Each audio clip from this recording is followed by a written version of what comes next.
શ્રી કૃષ્ણએ બહુ જ સારી વાત કીધી છે. કોઈ પણ વ્યક્તિ આપણો દુશ્મન કે દોસ્ત જન્મથી નથી હોતો.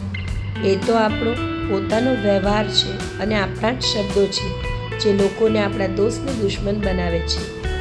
ઘણી વખત જતું કરવામાં જ બધું જતું રહેતું હોય છે. હકીકત કંઈક અલગ જ હોય છે. બધા ગુમસુમ માણસ પાગલ નથી હોતા. તમારા સપનાને સાચો પ્રેમ કરી તો જુઓ. જિંદગીમાં લોકોના આવવા જવાથી વધારે ફરક નહીં પડે તમને. તું રોજ ઈશ્વરને નમીને ઘરની બહાર નીકળ. એ તને બહાર કશે નમવા જ નહીં દે. વીતી ગયેલો સમય યાદ હોય છે અને આવનારો સમય ઉમ્મીદ હોય છે, અને જે વચ્ચેથી પસાર થાય છે તે જ સાચી જિંદગી હોય છે.